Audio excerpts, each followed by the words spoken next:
Boa tarde a todos, eu sou a Juliana Figueiredo e eu faço parte da equipe da SP Leituras, que é a organização social parceira da Secretaria de Cultura e Economia Criativa do Estado de São Paulo, para fazer a gestão das ações do CISEB, da Biblioteca de São Paulo, da Biblioteca Parque Vila Lobos e do Centro Cultural Altos Pagano.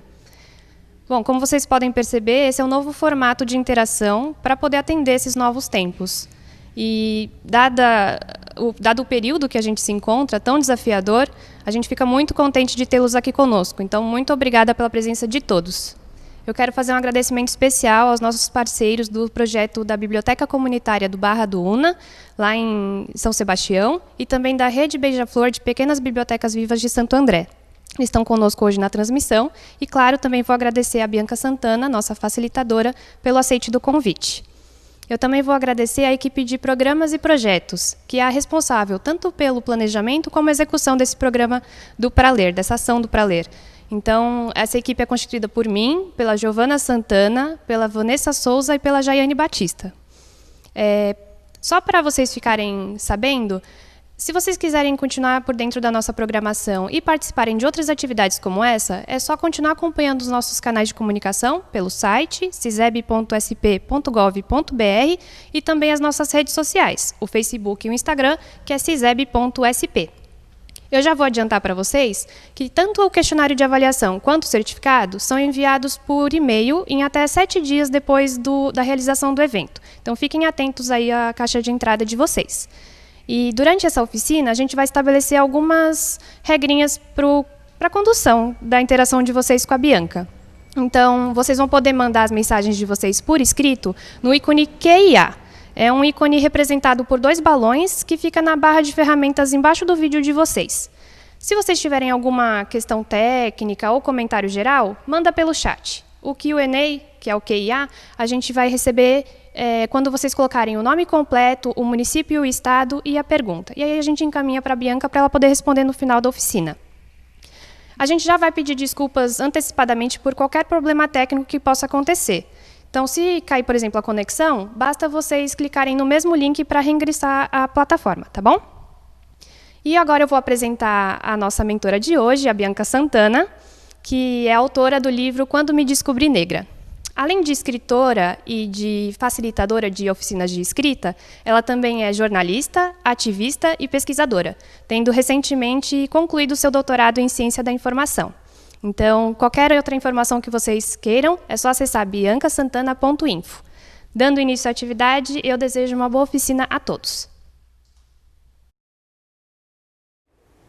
Olá, que bom a gente poder compartilhar esse momento, num momento desafiador para a humanidade toda, mas a gente falar um pouco sobre escrita de si e sobre autobiografia. A proposta desse encontro é que a gente faça alguns exercícios práticos, mesmo à distância, e que eu compartilhe com vocês alguns aportes teóricos para a gente refletir de forma crítica sobre memória e aprimorar o próprio estilo narrativo. Mesmo quem diz que não escreve, eu desconfio, porque todo mundo que é alfabetizada ou alfabetizado costuma sim utilizar a escrita para registrar episódios da própria vida, para compartilhar informações, para guardar para si. Mas a gente vai ter um tempo para conversar sobre isso. A ideia é que a gente converse sobre a escrita autobiográfica, a escrita de si como tecnologia de si, pontos de vista, memória individual e coletiva. Eu vou propor exercícios ao longo do nosso encontro e vou combinar com vocês um tempo. A ideia é que vocês tenham ou papel e caneta na mão, ou que vocês abram uma outra tela aí no computador para escreverem quando for a proposta. Quem quiser compartilhar também pode fazer isso. E ao final a ideia é reunir também textos de vocês para compartilhar por e-mail com quem está inscrito ou inscrita nessa oficina. Então, acho que a gente pode começar. Quem não tiver papel e caneta e preferir escrever assim, pode correr para pegar. E espero que seja bacana, que seja interessante. Depois dessa parte inicial, a gente vai ter espaço também para perguntas. Só para reafirmar, não deixem de mandar as perguntas quando elas aparecerem, que a gente vai lidar com as que vierem no final. Meu ponto de partida. Tem aí a mini biografia que a Juliana compartilhou com vocês. Vocês também têm mais informações no biancasantana.info. Mas eu reuni nesse slide alguns aspectos da minha trajetória profissional para vocês entenderem de onde eu escrevo e também de que lugar eu converso com vocês sobre escrita. Eu estudei jornalismo na Faculdade Casper Libero e tenho uma graduação inconclusa em Ciências Sociais na USP. E a partir daí eu fui trabalhar com edição de livros. Trabalhei na Editora Ática, quando ela era da Editora Abril, prestei serviço para a Editora Moderna, para outras que eu não coloquei aí. E depois eu me envolvi no campo das tecnologias digitais. E fui colaboradora de um projeto do Ministério da Cultura, quando ele existia, chamado Cultura Digital, dentro do programa Cultura Viva. E aí eu comecei a publicar textos também na internet. Eu tive blogs na Editora Abril, também no HuffPost, e nunca deixei de ter uma atuação na educação. Então, desde nova, eu era professora alfabetizadora, professora da educação de jovens e adultos, e tive também uma experiência interessante como professora de EJA na Escola Vera Cruz, onde eu tive a oportunidade, num convívio muito intenso com estudantes de várias idades, em experimentar o uso do computador para a escrita autobiográfica. E daí, então, sai a ideia do meu projeto de mestrado, em que eu estudo os usos das tecnologias na educação de pessoas jovens e adultas. E aí eu me envolvo na Casa de Cultura Digital, ali eu trabalho num projeto com recursos educacionais abertos, e nesse período eu publico os meus primeiros livros. Então, uma coletânea chamada Recursos Educacionais Abertos, em parceria com a Carolina Rossini e com Nelson Preto, professor da UFBA. E também publico um livro didático de alfabetização de pessoas adultas, chamado Aprender para Contar. A partir daí, a autobiografia, que já era um tema muito presente na minha relação com educandos da EJA, ela vai ganhando força também na minha própria experiência. No blog e no HuffPost, eu começo a escrever sobre episódios da minha vida. Em interlocução com a Renata Nakano, uma editora muito querida, ela me convida para reunir alguns desses escritos em um livro. E esse livro é o Quando Me Descobri Negra, que reúne textos do blog e alguns outros que eu escrevo especialmente para o livro. A partir daí eu começo então a trabalhar a temática de gênero e raça com muito mais força. Esse é o tema da minha pesquisa de doutorado. Eu estudo a escrita de si de mulheres negras, mas eu também trabalho de forma colaborativa com outras pessoas em alguns projetos e publicações. Uma delas é um livro chamado Inovação Ancestral de Mulheres Negras, que reúne textos de 27 autoras contemporâneas, mulheres maravilhosas. E outro deles é o Vozes Insurgentes de Mulheres Negras. Os dois estão disponíveis na internet, numa licença aberta de direito autoral. E o Vozes reúne textos de 24 autoras negras no Brasil, desde o século XVIII até o começo do século XXI. Então, para quem quiser conhecer mais escritoras negras, pode ser uma boa oportunidade. Está tudo disponível na internet. Eu escrevo também para a revista Cult, e aí eu coloquei como exemplo uma capa em que a Sueli Carneiro aparece. Foi uma entrevista que eu fiz com ela em 2017, e foi uma entrevista muito importante na minha trajetória, porque ali eu começo também uma relação com a Sueli que chega hoje a uma biografia que eu estou produzindo, e esse vai ser o próximo livro que eu vou publicar ainda em 2020. É um exercício importante. Estou aqui conversando com vocês, devia estar lá terminando o livro, mas vou fazer isso assim que eu sair daqui. Além disso, eu continuo numa atuação ativista. Eu sou militante da UNEAFRO Brasil e pela UNEAFRO eu ajudo na construção da Coalizão Negra por Direitos. Se vocês puderem também olhar os sites e as iniciativas dessas entidades, eu acho que pode ser muito interessante. Bom, fui professora também, tanto na Faculdade Casper Libero quanto na pós-graduação da FAAP. Esse pode ser o meu ponto de partida. Esse pode ser um jeito de apresentar de onde eu venho. Mas outro ponto de partida também pode ser falar da minha avó, essa senhora de cabelinho branco que aparece na tela de vocês, minha avó Polu, nasceu na beira do Rio São Francisco, no começo do século XX. E aí tem uma imagem da região onde ela nasceu, perto de Sítio do Mato, na região de Bom Jesus da Lapa, na Bahia. Aliás, os meus 4 avós vêm de regiões diferentes do Rio São Francisco. Então, um jeito de me apresentar também seria dizer que eu venho do Rio São Francisco, mesmo que eu tenha nascido na zona norte de São Paulo, na Coab Fernão Dias, nesse prédio que aparece aí numa imagem de vocês mais recente. Eu posso dizer que eu venho desse lugar de ser mãe de 3 crianças, estão aí os meus 3 há alguns anos no Parque da Água Branca. Eu posso dizer que eu também venho do Ilu Obademim, do naipe das alfaias, que é esse instrumento bonito que está aí no meio, um tambor muito utilizado no maracatu e que eu toco nesse bloco com outras 400 mulheres, o que é de uma força imensurável. Quem já teve a oportunidade de ouvir o Ilu Obá pode dizer isso. E as nossas mestras, Beth Belli, Nega Duda, Mazé Sintra, Tereza, são muito importantes para a existência dessa possibilidade de existência também pela cultura, né? E eu também posso dizer que eu venho desse lugar. Depois de me apresentar desse jeito para vocês, eu gostaria de propor o nosso primeiro exercício. Ia ser muito bom se eu pudesse ouvir o que vocês vão escrever. Eu não vou poder ouvir agora, mas se vocês compartilharem depois, eu vou ter muito prazer em ler. A proposta é que vocês escrevam em 5 minutos, muito rapidinho, de onde vocês vêm. Interpretem como vocês quiserem essa pergunta. Vocês têm aí 5 minutos para escrever o que vocês quiserem. De onde eu venho?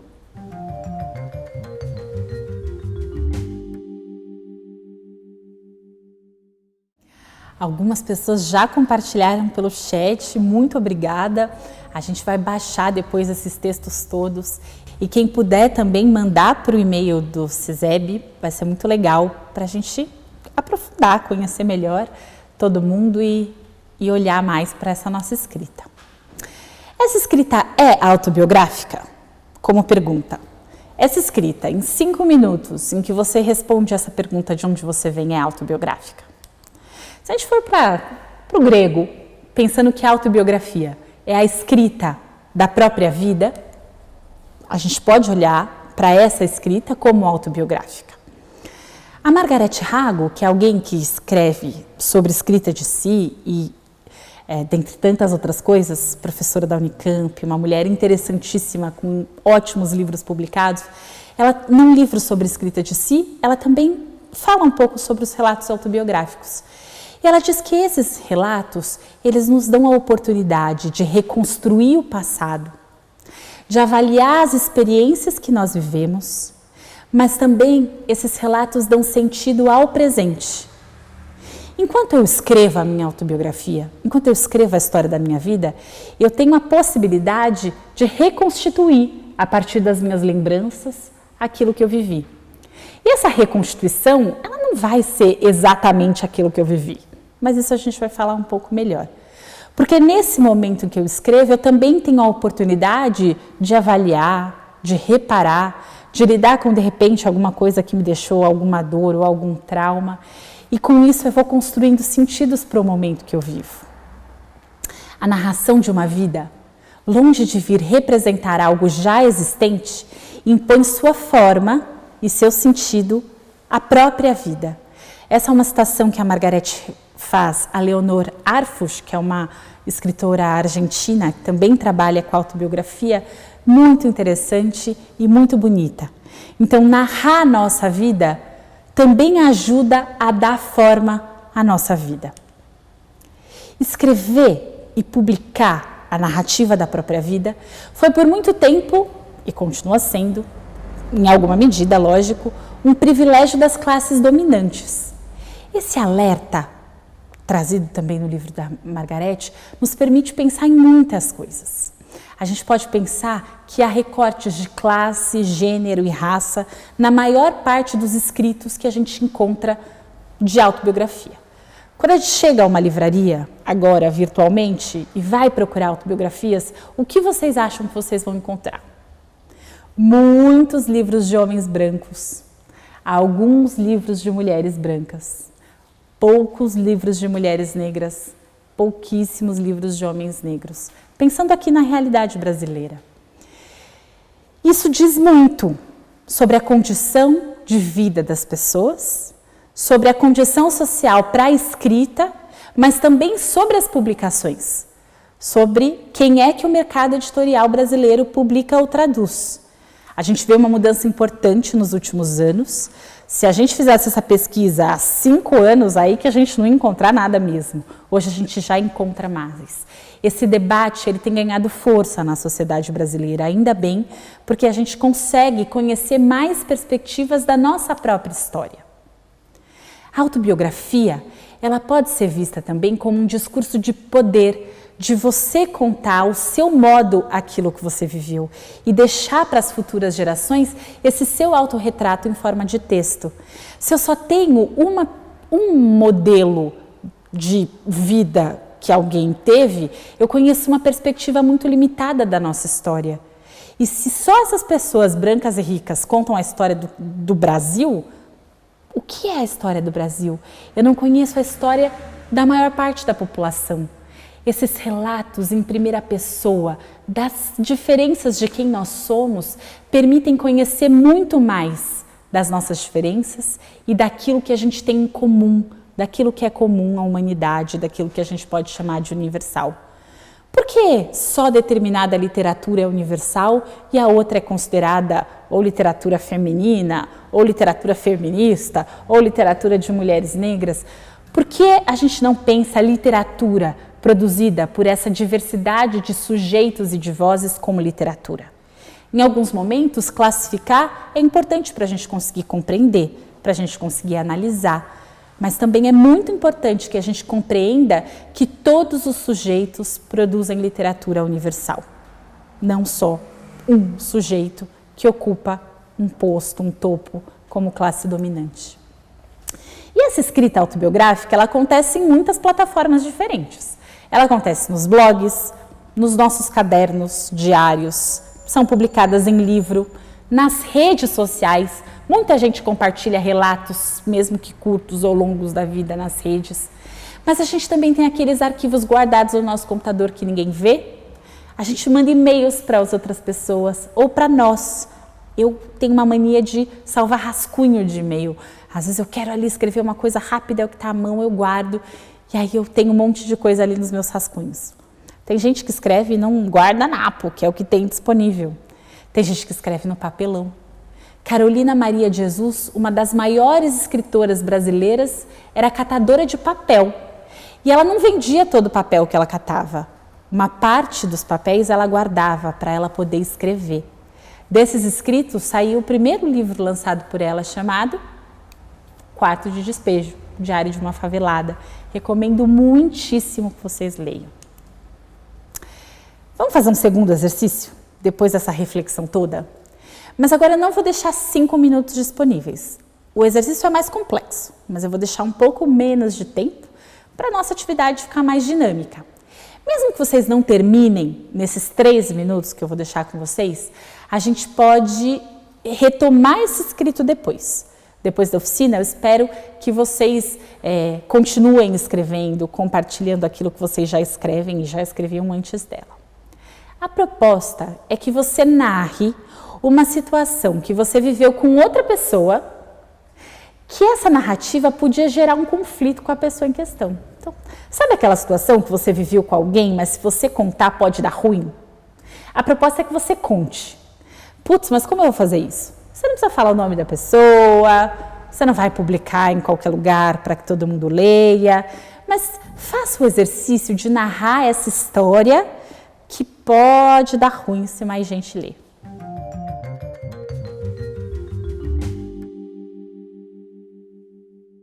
Imagino que esse possa ter sido divertido ou mais difícil, mas é um exercício bem bacana para a gente pensar, né, sobre os possíveis conflitos de versão que pode gerar uma escrita autobiográfica.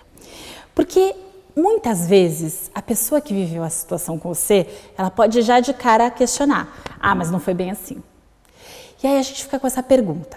É tudo verdade numa autobiografia? E é muito interessante a gente pensar nessa ideia de verdade. Num período em que a gente fala tanto de fake news e que as pessoas acharem que vale falar qualquer coisa, mesmo que seja uma mentira explícita, vale. Não é verdade, não é sobre isso que a gente está falando. Mas a gente tem que ter consciência de que a verdade é algo que a gente busca, mas que não necessariamente é algo que a gente pode alcançar. Porque o nosso ângulo, ele sempre vai ser limitado. A gente consegue contar aquilo que a gente viveu a partir da nossa perspectiva, do nosso ângulo, do nosso lugar. Uma vez, na faculdade de jornalismo, eu dava uma aula falando sobre a busca no jornalismo pela verdade, mas que essa era uma busca que a gente ia ter para sempre, mas que não era necessariamente algo alcançável. E uma aluna falou assim, mas professora, e se eu colocar uma câmera 360 graus que pega tudo, não vai ser a verdade? E a pergunta que eu fiz para ela foi, mas em que lugar você vai instalar essa câmera? O lugar onde a câmera está é que vai definir o que é possível ver a partir daquele lugar. Se eu mudo a câmera 360 graus de lugar, a história também muda, porque muda o lugar de onde eu vejo. Isso é diferente de eu inventar, não é sobre isso que eu estou falando. Eu posso inventar numa autobiografia? Tem um gênero, muita gente tem estudado e experimentado, chamado autoficção, que é para misturar aquilo que você viveu com aquilo que explicitamente você ficciona. Mas mesmo na sua autobiografia, quando a sua busca é por escrever a verdade, essa versão sempre vai poder ser questionada por alguém, porque as pessoas partem de lugares diferentes, elas vêm a partir do seu próprio ponto. E aí eu gosto muito de um trecho da Conceição Evaristo, na introdução de um livro de contos dela chamado Insubmissas Lágrimas de Mulheres, em que ela conta as histórias de 13 mulheres diferentes. E ela escreve assim, então as histórias não são inventadas, mesmo as reais, quando são contadas. Desafio alguém a relatar fielmente algo que aconteceu. Entre o acontecimento e a narração do fato, alguma coisa se perde e por isso se acrescenta. O fato vivido fica comprometido. E quando se escreve, o comprometimento ou não comprometimento entre o vivido e o escrito aprofunda mais o fosso.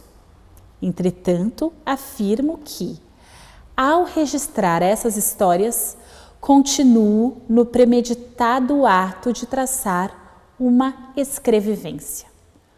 É poético, é bonito, a gente podia ficar uma hora com esse trecho da Conceição.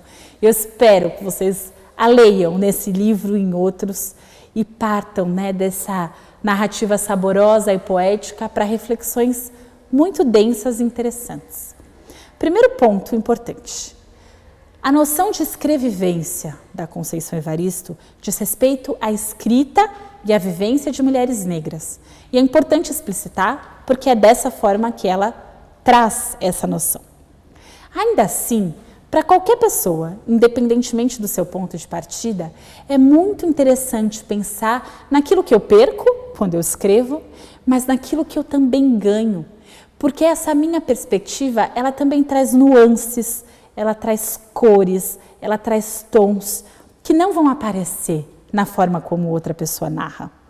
Nesse exercício de você contar uma situação controversa que você vivenciou com alguém, você muitas vezes sabe o que é controverso, porque se você escreveu com essa proposta, você imagina aquilo que pode provocar conflito, mas tem outros pontos que não necessariamente você imagina que podem trazer esse conflito, porque para você aquilo é um dado, um fato objetivo, mas que no jeito como a pessoa enxerga aquilo que vocês viveram juntas, não foi bem assim. Então esse nuance sempre precisa ser algo observado, cuidado e colocar a intenção ali. Qual é a minha intenção? Onde eu vou carregar as tintas naquilo que eu vou contar ou não?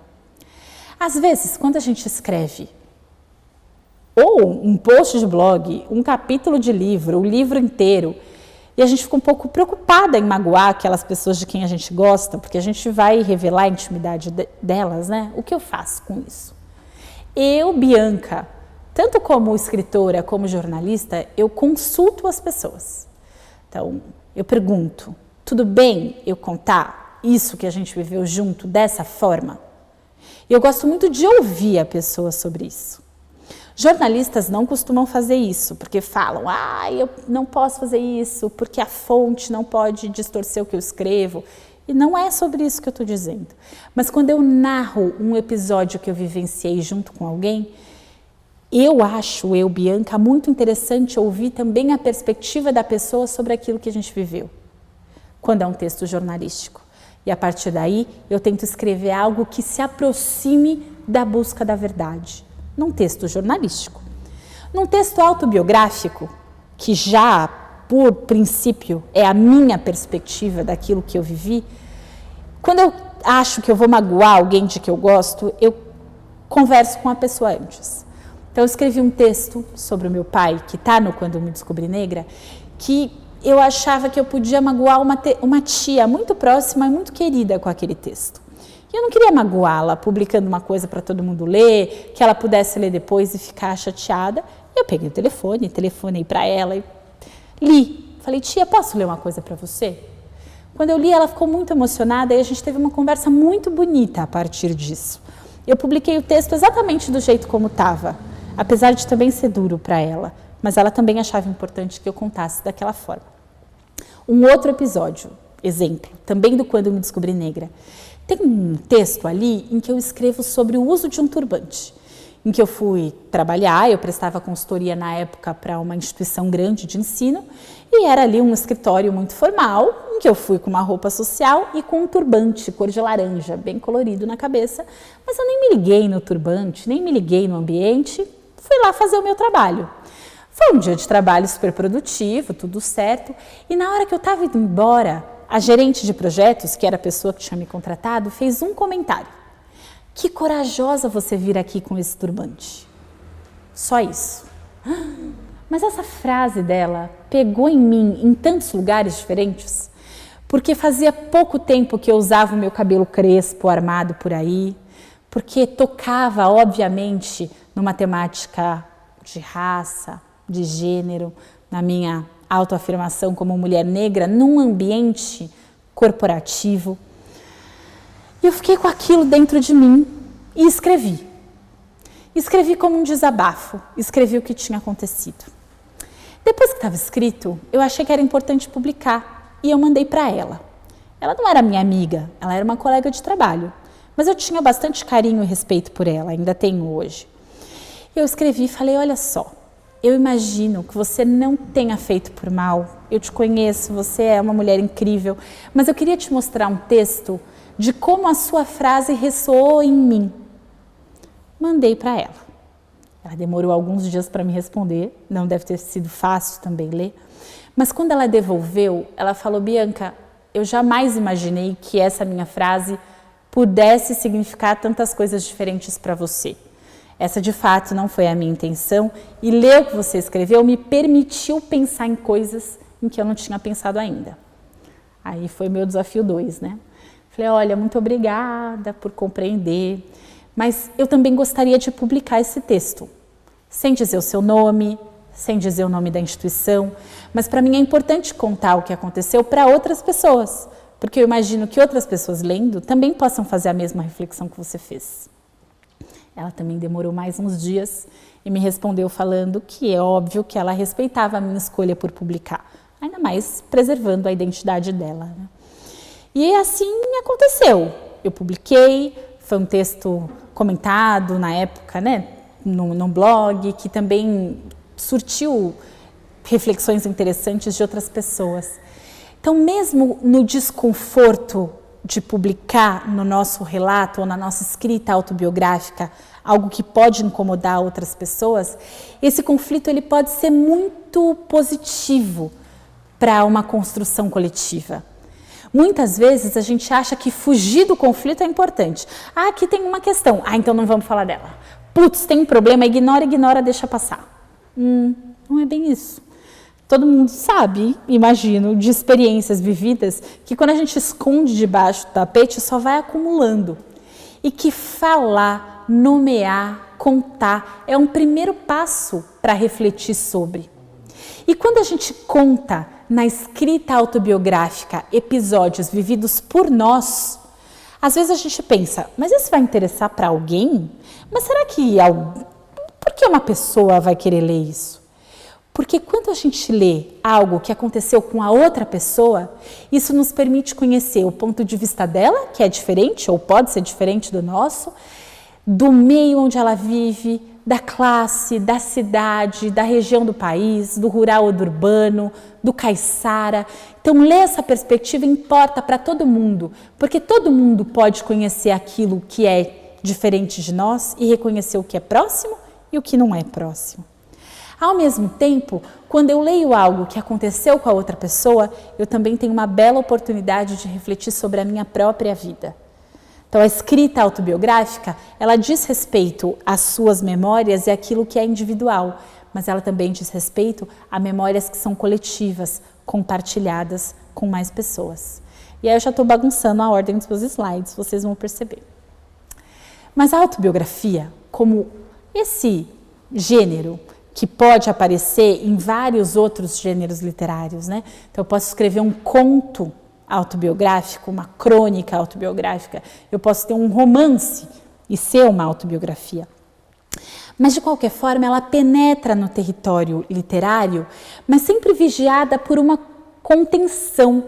Essa pessoa que conta, né, esse prosador, nas palavras do Masson Moisés, de erguer barreiras nesse desdobramento das reminiscências, daquilo que a gente lembra. É uma ficção policiada pela razão, pelas idealizações, pelos valores, pela conjuntura econômica. Tudo isso está ali presente enquanto a gente escreve algo vivido por nós. Saindo um pouco desse terreno, né, da autobiografia, em quem descreve, né, ou conceitua dessa forma, queria propor que a gente olhasse agora para um outro jeito de chamar, com algumas diferenças. Quando eu olho para essa escrita da minha própria história, ou de um relato de algo que aconteceu comigo, como escrita de si. A escrita de si, e essas palavras não são minhas, são da Margaret Hago, vocês já vão ver. A escrita de si é entendida como um cuidado de si e também como abertura para o outro, como trabalho sobre o próprio eu em um contexto relacional. Possibilidades de invenção de novos modos de existência, construídos a partir de outras relações, para consigo e para com o outro, capazes de escapar às tecnologias do dispositivo biopolítico de controle individual e coletivo. Aí, um monte de palavra complicada, a gente vai devagar. Quando a Margaret Hago escreve sobre escrita de si, sobre biopoder, sobre biopolítica, ela se apoia em um outro autor, que é o Michel Foucault, um francês, todo mundo já deve ter ouvido falar. A Sueli Carneiro é outra autora com quem eu trabalho muito, que também escreve com base no Foucault. Para o Foucault, biopoder diz respeito ao poder sobre a vida e morte, e ele é gerado sobre a biopolítica, que são políticas de controle das populações.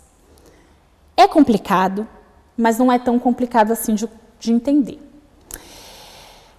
As decisões dos governos, do Estado, e esse momento que a gente vive de pandemia nos permite ver isso de forma muito explícita.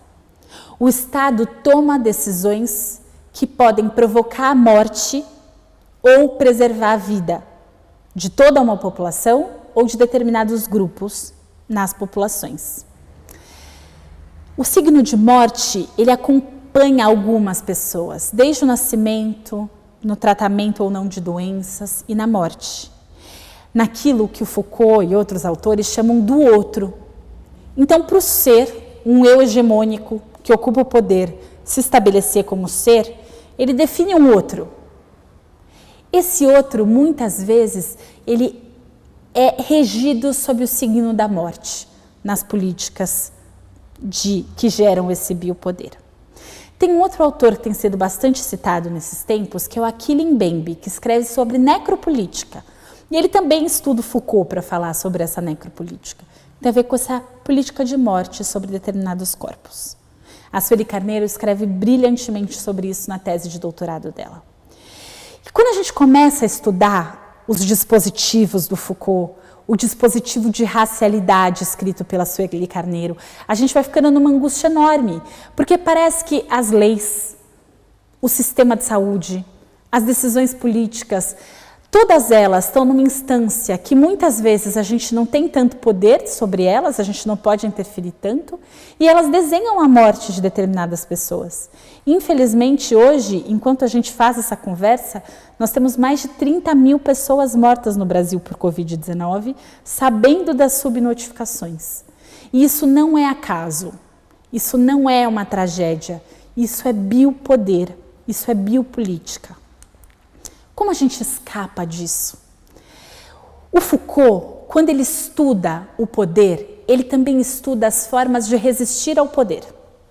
E quando ele estuda a resistência, ele volta lá para a Grécia Antiga e fala que os gregos desenvolveram técnicas de si que permitiam resistir a esse poder. O que seriam essas técnicas de si? Nessa ideia, se todo poder ele coloca algumas pessoas num lugar de outro, como eu disse antes, ele subjuga determinados sujeitos, a resistência é uma possibilidade de encontrar fissuras, da gente entender momentos de ruptura ou possibilidades de suspender esse estado de coisas para viver uma liberdade, um estado de criatividade, de sensibilidade, de beleza, que nos permite escapar desse controle. Ele fala sobre as artes da existência no cuidado de si e no cuidado do outro. Nesse sentido, a gente pode pensar a escrita de si como uma tecnologia de resistência ao biopoder. Eu espero que vocês estejam compreendendo. Se a gente estivesse aqui todo mundo junto, eu ia conseguir ver nas carinhas de vocês. Se não estiver dando para entender, manda no chat, que no final eu posso retomar e posso responder as dúvidas de vocês. Tem outras formas de tecnologias de si, além da escrita? Várias outras. Para Foucault, a meditação é uma dessas formas, o jejum é outra, e várias culturas tradicionais reconhecem essas possibilidades de busca por elevação, por esses momentos de liberdade, em que a gente consegue se libertar um pouco desse poder que aparece para a gente como forma de opressão tão forte. Então, por exemplo, se o Brasil é um país muito racista, e isso massacra pessoas negras todos os dias, buscar escapar disso, escrevendo sobre as situações de racismo, pode ser muito interessante. Para mulheres que sofrem de perto o que é a violência de gênero todos os dias, a escrita de si pode ser uma possibilidade muito interessante de autocuidado. E ao compartilhar isso, ao vivenciar isso de forma coletiva, eu também cuido de outras pessoas. As pessoas trans, que são ainda mais vulneráveis e que sofrem essas tecnologias de biopoder e controle de forma perversa e amarga, todos os dias, o tempo todo, podem encontrar nessas tecnologias de si uma possibilidade de respiro e de exercício de liberdade. O exercício que eu vou propor agora é um exercício muito difícil e eu não vou dar tempo para vocês fazerem ele agora. A gente vai pular. Mas depois da oficina, outro dia, vocês podem fazer o exercício ficcional de narrar o dia da morte de vocês. Então, vocês vão imaginar o dia da minha morte. Um exercício. Eu sei como eu vivi até hoje. Se tudo acabasse agora, o que eu contaria? Como ia ser? O que ia estar acontecendo? Esse é um exercício muito difícil de fazer, mas que também nos dá possibilidades de reflexão muito importantes sobre a nossa vida, sobre aquilo que é importante, que a gente quer manter, sobre aquilo que a gente tem muita vontade de alterar. Nesse contexto de pandemia, em que tantas pessoas estão de luto, infelizmente várias pessoas aqui podem ter perdido alguém que ama nesse contexto. Eu perdi 2 pessoas muito queridas. Nesse momento, falar sobre a morte importa para que a gente possa elaborar o luto, para que a gente possa dar valor à vida, para que a gente entenda que cada vida importa muito e que não é assim, morreu e daí todo mundo morre. Isso é absurdo. A vida de cada pessoa importa muito. Por isso, pensar e escrever sobre a morte nos ajuda a compreender um pouco mais sobre a vida e sobre a escrita da nossa vida. Mas façam esse exercício em outro momento, mas recomendo que vocês façam. Por essas estéticas da existência, por essas artes do viver, por essas técnicas de si, a gente experimenta então essas práticas de liberdade, de não sujeição e daquilo que nos disciplina. A escrita de si, então, ela é apresentada pelo próprio Foucault como uma dessas tecnologias desde os gregos, nessa perspectiva do Foucault. Se a gente for para perspectivas africanas, de matriz africana, ameríndias, a gente sabe que essas histórias compartilhadas, elas também têm uma importância muito grande nos vínculos comunitários. Na tese da Sueli Carneiro, que ela defendeu em 2005, eu recomendo que vocês leiam de verdade, procurem nas redes, ela explica que o cuidado de si não se trata apenas da construção de uma subjetividade centrada nesse eu da própria existência, mas, sobretudo, na construção de sujeitos coletivos, libertos desses processos de subjugação e subalternização. Eu fico muito feliz quando alguém me escreve, ou quando eu encontro alguém que diz: eu li o Quando Me Descobri Negra, me identifiquei muito com seus textos. Ou então, eu li o Quando Me Descobri Negra e entendi melhor o que é o racismo, que eu não sei o que é, porque eu não vivo na minha pele, mas lendo eu consegui compreender um pouco melhor. Eu estou dizendo isso para vocês porque a partir de uma escrita autobiográfica, a gente pode mobilizar esses sujeitos coletivos, como aqui nomeia Sueli Carneiro. A tomada de consciência da negritude em um país racista como é o Brasil é um projeto coletivo de libertação. E uma escrita autobiográfica, que é pontual, localizada, ela pode contribuir não só nessa escrita de si, técnica de si, individualmente, para que eu fique melhor, mas também para esse processo de libertação coletiva.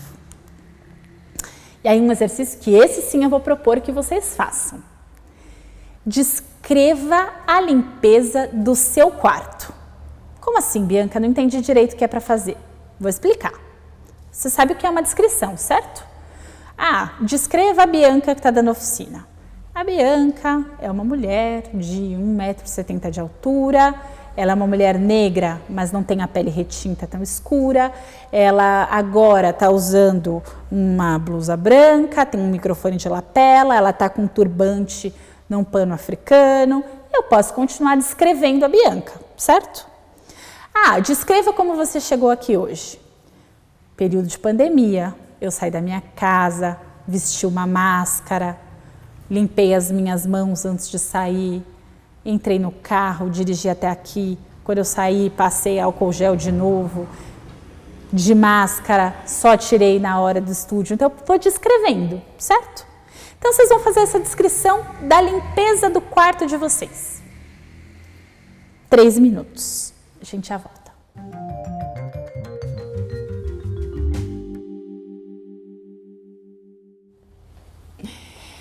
É uma pena que a gente não possa ouvir a leitura desse exercício. É muito divertido nas oficinas presenciais, quando as pessoas começam a ler essa descrição. Porque algumas pessoas, como alguém que a gente estava ouvindo aqui no chat, já contam. Porque aí eu peguei o álcool e a vassoura, aí fiz assim, assado, arrastei tal móvel, o aspirador, e contam muitos detalhes, descrevem em detalhes a limpeza do quarto. Tem outras pessoas que falam assim: meu quarto tem uma cama grande com uma coxa lilás e tem um quadro na parede, e a pessoa não descreve a limpeza do quarto, porque muitas vezes ela nunca limpou o próprio quarto. E aí a gente tem de tudo. Tem gente que descreve uma arrumação superficial das roupas, porque também não faz a limpeza mais pesada. E esse é um exercício pelo qual eu tenho muito, muito carinho, porque ele nos permite analisar algumas coisas interessantes. Primeiro, a perspectiva, foco narrativo.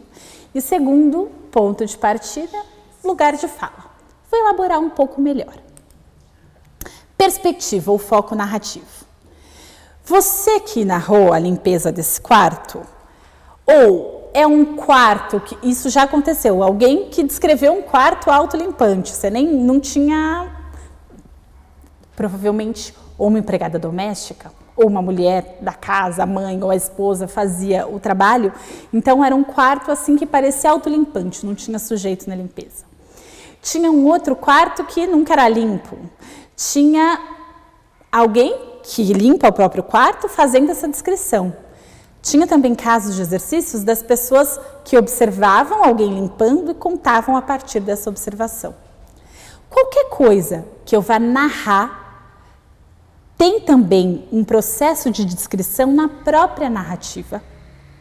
E eu faço isso a partir de uma perspectiva, eu tenho um foco, eu olho de um lugar. Igual aquela câmera que eu falei para vocês, a câmera 360, que está num ponto. Quando eu narro, quando eu descrevo, eu também faço de um ponto. O ponto de vista, ou o ângulo visual em que se coloca a escritora ou o escritor, constitui um elemento muito importante na estrutura das narrativas, qualquer gênero que seja. Quem testemunha a história? Quem conta a história? Em que perspectiva está? E aí, num resumo muito teórico, mas que pode nos ajudar, o Maçom Moisés ele fala de 4 focos narrativos principais nos textos narrativos em geral. Primeiro, e ele divide em 2 blocos. Em um que trata da análise interna dos acontecimentos, e um outro bloco que é mais de observação externa. Nessa análise interna, a personagem principal narra a história. Ou uma personagem secundária narra a história da personagem principal. Mas isso quem conta está vivendo. Seja ela a personagem principal ou não, ela está no meio. Então ela conta de quem está participando. Com essa observação externa, eu posso ter um narrador externo, que ele é analítico ou ele é onisciente, ele sabe tudo o que está acontecendo e está narrando de longe.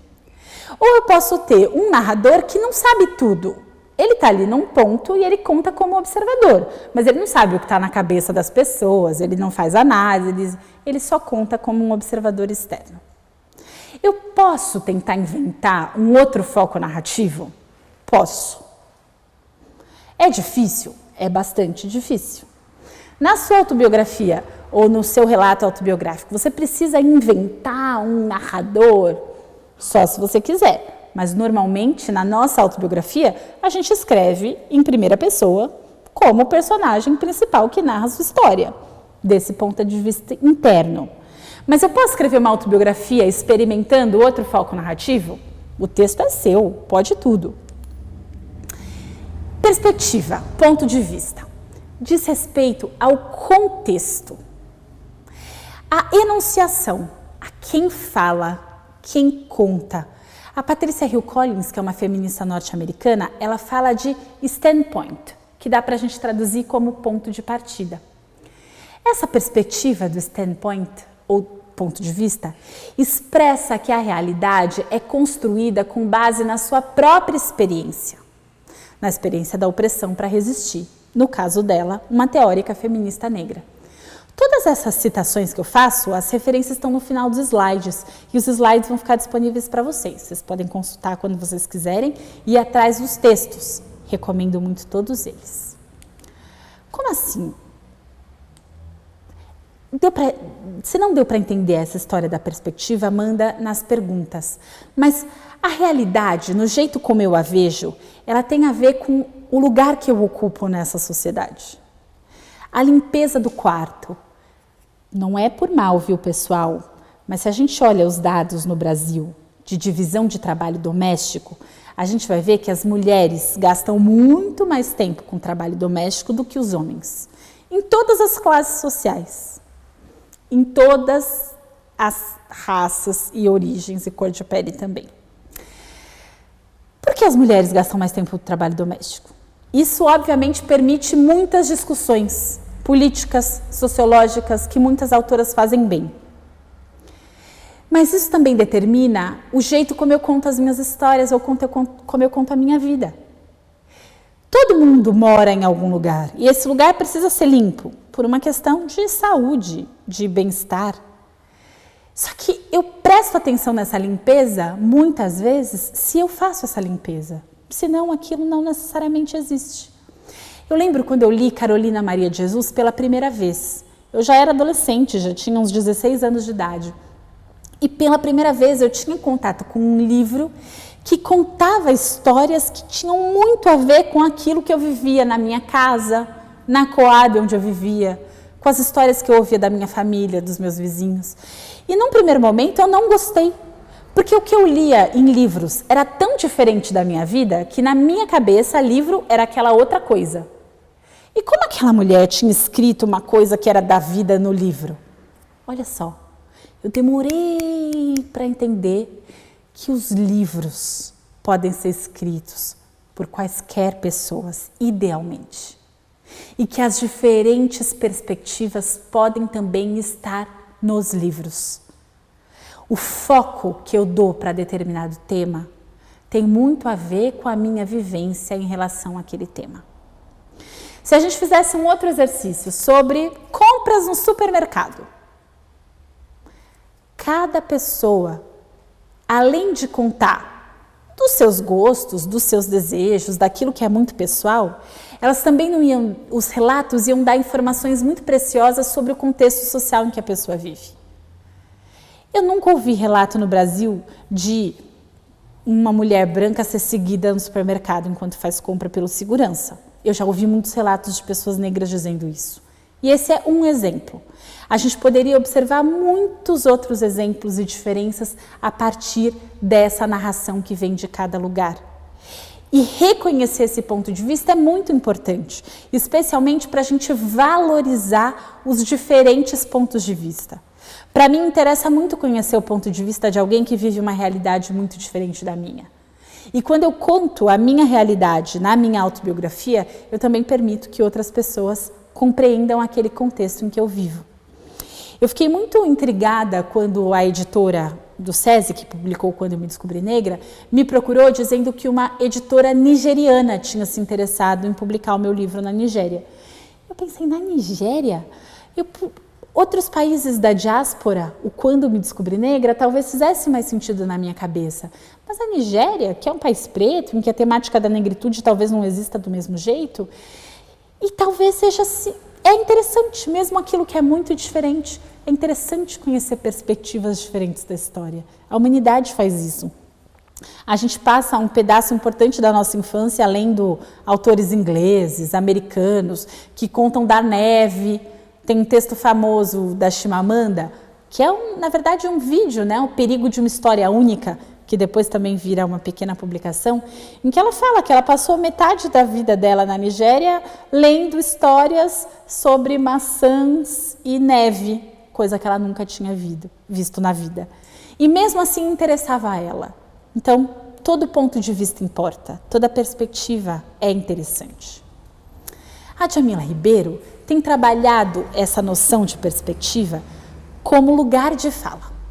E as pessoas têm feito uma confusão sem ter lido direito aquilo que ela escreveu. Um trecho da Djamila. Entendemos que todas as pessoas possuem lugar de fala, pois estamos falando de localização social. E a partir disso é possível debater e refletir criticamente sobre os variados temas presentes na sociedade. Então assim, Bianca, você pode falar um pouco sobre algum aspecto que você nunca viveu? Eu posso, compreendendo que aquilo eu nunca vivi. Então, como essa observadora externa, eu posso falar alguma coisa desse lugar de distância que nunca viveu e que não conhece bem. Agora tem gente falando assim, desculpa, eu não posso falar sobre racismo, porque eu sou branco, como eu vou falar sobre racismo? Racismo é algo que diz respeito a toda uma sociedade. Você não vai falar sobre racismo na perspectiva de uma pessoa negra se você não é uma pessoa negra. Mas da sua perspectiva você pode falar sobre racismo ou sobre qualquer outro tema. Ou então os homens, esse debate de gênero não é um debate que eu vou fazer, né? Porque afinal eu sou homem. Mas você também assume um gênero. Você é lido socialmente como alguém que tem um gênero. E você pode refletir a partir do lugar social que você ocupa, respeitando, obviamente, os lugares sociais ocupados pelas outras pessoas. E nas discussões políticas, respeitando o protagonismo de determinados grupos. Se uma mulher te diz que ela viveu determinada coisa e que aquilo é machismo, você pode pensar sobre isso, porque você sabe que do seu ponto de vista, você não consegue ver tudo que aquela mulher está vendo. Se uma pessoa trans acusa determinada situação como transfóbica, você, que é uma pessoa cis, pode falar: nossa, que viagem, não tem nada a ver. Porque a sua visão nesse tema é muito limitada. Porque a sua perspectiva, o seu lugar social não permite ver tudo que aquela pessoa está vendo. Então, quando uma pessoa trans aponta uma coisa, você fala: opa, deixa eu parar para olhar melhor. Porque o lugar social que ela ocupa permite ver coisas que talvez eu não veja do meu lugar. Mas isso não significa que eu não possa ser solidária, que eu não possa falar sobre. Eu posso, mas reconhecendo que a minha perspectiva é limitada naquele assunto. Mas isso serve para contar as histórias todas sobre quaisquer temas e a nossa autobiografia. Nas palavras da Djamila, o fundamental é que indivíduos pertencentes ao grupo social privilegiado, em termos de locus social, consigam enxergar as hierarquias produzidas desse lugar e como esse lugar impacta diretamente na constituição desses lugares de grupos subalternizados. Então, se eu não reconheço, eu não tenho a menor chance de coletivamente fazer as mudanças que são necessárias em busca de uma sociedade mais igualitária, onde todas as pessoas possam viver bem. Ah, então é melhor eu não escrever, porque se eu sou uma pessoa privilegiada, eu não vou escrever. Então você não entendeu nada. A ideia é que você escreva a partir deste lugar. Todo mundo tem um locus social e é interessante conhecer as histórias de vida de todas as pessoas. Vou trazer um trecho de um poema de um autor, Jacob Saint-Larose, citado pela Grada Quilomba. No livro, quando foi traduzido para o Brasil, para português e publicado no Brasil, o Memórias da Plantação, a tradução está um pouco diferente, mas eu tomo a liberdade de compartilhar a tradução que eu fiz da versão original em inglês, quando ela publicou. Por que eu escrevo? Porque eu preciso. Porque minha voz, em todos os seus dialetos, foi silenciada por tempo demais. Esse, a Grada fala, é um dos poemas preferidos dela e que ela leu muitas e muitas e muitas vezes, porque parece que toda a história da vida dela está contida nesse pequeno poema. Ela fala que essas línguas lembram um silêncio imposto. Aquilo que ela fala de vozes torturadas, de linguagens que poderiam romper padrões, com idiomas impostos pela colonização, pelos processos de colonização. Os discursos interrompidos, mulheres que não podiam escrever, que não podiam falar, pessoas pobres que não podiam falar, que não podiam escrever. Ela diz que parece que isso tudo está dentro desse poema. Ao mesmo tempo, ele não fala apenas das perdas. Ele é um poema sobre a resistência, sobre a fome coletiva pela voz, pela escrita e pela recuperação das histórias escondidas. A ideia de que é necessário escrever quase como uma obrigação moral encarna a crença de que a história pode ser interrompida, apropriada, transformada. Escrever o livro da Grada, o Memórias da Plantação, tem sido, ela disse, uma forma de transformar. Porque quando ela escreve o livro dela, ela não é a outra do jeito que ela é reconhecida na sociedade. Ela é ela mesma. Ela não é objeto, ela é sujeito. É ela descrevendo a própria história, não sendo descrita por alguém. A escrita, então, vira um ato político. E a escrita autobiográfica, na minha perspectiva, Bianca, é sempre uma escrita política. A limpeza do quarto, como eu dizia antes, diz muito sobre o papel social, ou os vários papéis sociais que você ocupa. Isso te permite pensar sobre o seu lugar e sobre o mundo todo, sobre as desigualdades todas. Quem ainda não leu Angela Davis, recomendo a leitura de Mulheres, Raça e Classe, em que ela fala um pouco mais sobre esses temas todos. Vamos fazer mais um exercício? Não sei como vocês estão de fôlego, mas esse pode ser o último. Em 3 minutos, vocês podem descrever um ancestral ou uma ancestral? Alguém da família de vocês que tenha nascido antes. Pode ser o pai, a mãe, pode ser os avós, os bisavós, os tataravós, quem vocês quiserem. Por favor, descrevam esse ancestral em 3 minutos.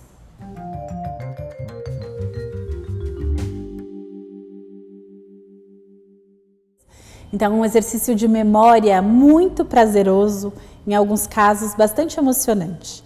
É como se a gente tivesse a oportunidade de estar perto daquela pessoa que às vezes está longe da gente. E esse é um trabalho de memória. E a memória, para Ecléa Bose, por exemplo, que é uma autora de quem eu gosto muito, tive a oportunidade de ser aluna dela na pós-graduação, da última turma que ela ofereceu num curso sobre memória antes de morrer. E ela falava que o trabalho de lembrar é um trabalho, não é algo automático, é algo que exige esforço. A Ecléa trabalhava bastante com o Walter Benjamin como referência. E o Benjamin dizia que quem pretende se aproximar do passado, como um passado soterrado, aquilo que a gente viveu, ou aquilo que a gente nem viveu, mas que é uma memória anterior à nossa vida, essa pessoa, ela precisa agir como se ela estivesse escavando. Antes de tudo, a gente não pode ter medo de voltar sempre nas mesmas lembranças. Porque, às vezes, eu mesma, Bianca, estou escrevendo uma coisa e falo, ai, mas eu vou escrever de novo sobre esse tema, tantas vezes. Mas cada vez que eu escrevo sobre aquilo, é como se eu conseguisse remexer mais um pouco a terra, do jeito que o Benjamin escreveu. A gente vai revolvendo esse solo, escava um pouco mais. Porque esses fatos, nas palavras do Benjamin, nada são além de camadas, que só quando eu for explorando de um jeito muito cuidadoso, eu chego naquelas preciosidades que recompensam a escavação. Então, esse trabalho de lembrança e de memória é também um trabalho de escavar, escavar e escavar. Um instrumento para a gente compartilhar memórias é a linguagem. Não é só a linguagem escrita. Tem espetáculo de dança sobre memória, em que a memória é fonte, objeto. Tem performance. A gente tem muito material audiovisual sobre memória. No nosso caso, a linguagem escrita, na autobiografia, na escrita autobiográfica. Mesmo quando essa lembrança é uma lembrança de dor. É importante fazer o trabalho de escavação. Mas tem gente que fala, mas se vai doer, eu vou ficar lembrando para quê? Eu era uma criança muito curiosa e eu enchia a minha avó de pergunta. Essa minha avó que eu mostrei lá no começo, Apolinária, o apelido dela era Polu. Eu adorava saber as histórias de quando ela era criança. Eu tinha muita vontade de saber sobre a mãe e o pai dela, sobre os avós dela. E ela ficava muito brava e falava, eita menina perguntadeira, pra que tanta pergunta? Porque aquilo provocava muita dor. Ela tinha memórias de dor. E ela achava que era melhor esquecer. Esquecer era melhor do que lembrar. E eu discordo tanto da minha avó. Eu gostaria tanto de ter ouvido mais histórias dela.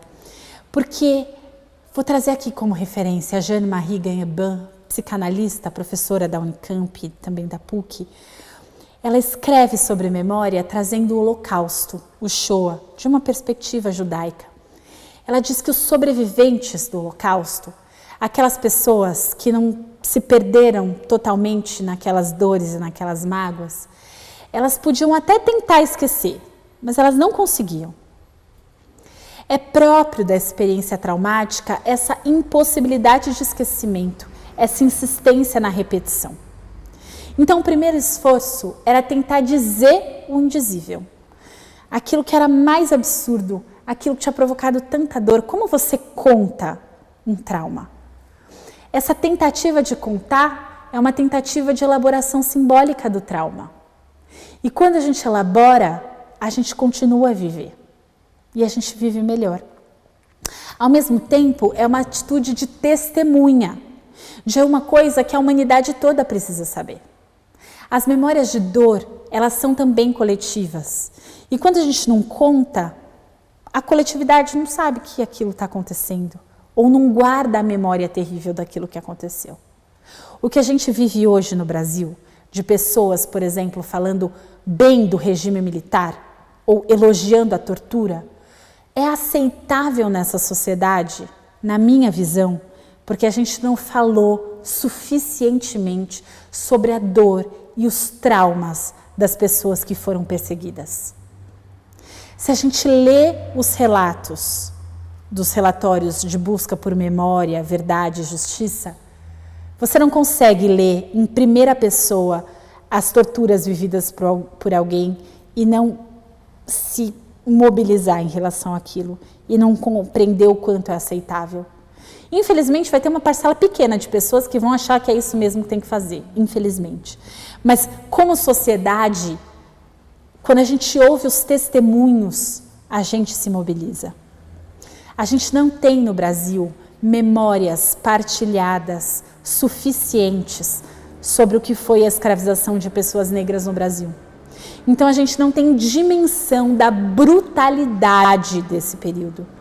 A gente não consegue reconhecer que a violência extrema que a gente vive no Brasil tem fundamento nesse passado de escravização perversa. O massacre a populações indígenas, que é a base dessa sociedade e que perdura até hoje. Hoje, enquanto a gente conversa, muitas pessoas indígenas estão sofrendo com garimpeiros nos seus territórios, levando o Covid-19, provocando a morte e o extermínio das pessoas. A gente trata isso como se fosse nada, porque talvez a gente não tenha lidado com o trauma do extermínio dos povos indígenas no Brasil, com os traumas da escravidão negra no Brasil. A gente precisa contar, narrar, para elaborar coletivamente essa dor. Esse é um trabalho de luto em relação ao passado, que é realizado por um esforço, e aí a palavra que a Jane usa, né, de esclarecimento, no sentido de jogar luz, de compreensão racional do passado e do presente. Um trabalho que lembra dos mortos, por piedade e fidelidade, mas principalmente por amor e atenção aos vivos. Esse trabalho de lembrar, muitas vezes, é para que a gente não repita. É um trabalho de lembrar para que a gente elabore e possa fazer diferente. Mas tem um monte de gente que vai falar, teve escravidão negra no Brasil? Eu sou branco? Não fui eu que escravizei ninguém. Ou então, zumbi também escravizava pessoas. E entra numa lógica perversa de falar mentiras ou se desconectar dos fatos, não compreender os períodos ou os papéis sociais de todo mundo. É lógico que as pessoas brancas e ricas de hoje não têm escravo negro na sua casa, mas o seu lugar social vem de um passado de escravidão. Você pode não ter pessoas escravizadas, mas a situação de privilégio que você vive tem relação direta com o passado dos seus ancestrais. Do mesmo jeito que muitas pessoas pobres têm a sua situação atual como relação direta com esse passado escravocrata e colonial. A pirâmide social do Brasil não foi alterada depois da abolição. As pessoas que estavam na base continuam na base. Quem estava no topo continua no topo. Aí você tem uma classe média que flutua. Você tem uma classe média descendente de imigrante que chegou aqui depois da escravização, mas que esteve muitas vezes usada pelas elites numa proposta de branqueamento, de racismo. Se a gente não fala sobre isso, se a gente não conta essas histórias, a gente não consegue pensar, a gente não consegue refletir, a gente não consegue jogar luz desse jeito que ela propõe, por atenção aos vivos. Essa palavra esclarecimento, ela vem de uma palavra alemã, Aufklärung, que é essa ideia de trazer clareza racional, de tentar compreender. E a Jeanne Marie, ela dialoga com Adorno, nessa ideia, não de você tornar a memória essa coisa sagrada, mas de tentar insistir racionalmente na compreensão. Não vou pedir para que vocês façam esse exercício agora, mas se vocês puderem em algum momento escrever sobre um evento de trauma ou dor, porque essa é uma escrita difícil, mas é uma escrita que ajuda a elaborar. Se for algo que vocês nunca tiveram coragem de contar para ninguém, é tão difícil, é tão indizível que eu nunca pus em palavras, esse exercício ele se torna ainda mais interessante. Porque aí você vai fazer o exercício de contar aquilo que é incontável. E aí você pode fazer 1, 2, 3, 10 vezes, contando de formas diferentes. Enquanto você faz esse exercício, você vai também lidando com esse trauma. Você pode optar por não contar para ninguém. Essa pode ser uma escrita biográfica só sua. Ou você pode compartilhar com as pessoas para, a partir daí, gerar mais reflexões coletivas.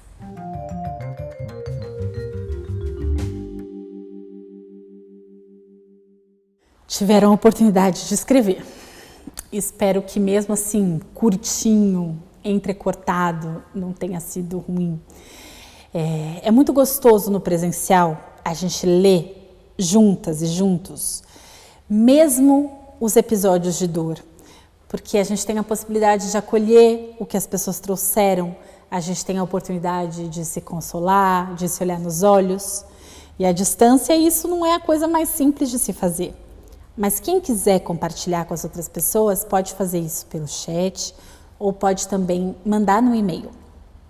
E aí todo mundo vai ter a oportunidade de ler e de repente de manter outras trocas depois. A gente já está chegando ao final dessa parte expositiva, que é a parte maior da oficina. Quem tiver perguntas, tem aí uns pouquíssimos minutos para mandar. E aí eu adianto para vocês que eu recebi até agora 3 perguntas de homens que eu vou ter muito prazer de responder, muita alegria. Mas eu sinto falta de pergunta da mulherada. Poxa vida, estamos aqui falando da importância da nossa voz, dos diferentes lugares que a gente ocupa. Por favor, mandem perguntas. Mesmo que a gente não tenha tempo de responder todas aqui, a gente pode depois fazer algum exercício por e-mail. Eu posso receber as perguntas e responder com um vídeo posterior, se não der tempo de fazer agora. Mas é importante também a gente se colocar nesses momentos. A elaboração da memória, nas palavras do Piano Menezes, historiador, ela se dá no presente para responder não as solicitações do passado, mas as solicitações do próprio presente. É do presente, sim, que esse ato de lembrar recebe tanto um incentivo quanto as condições para se efetivar.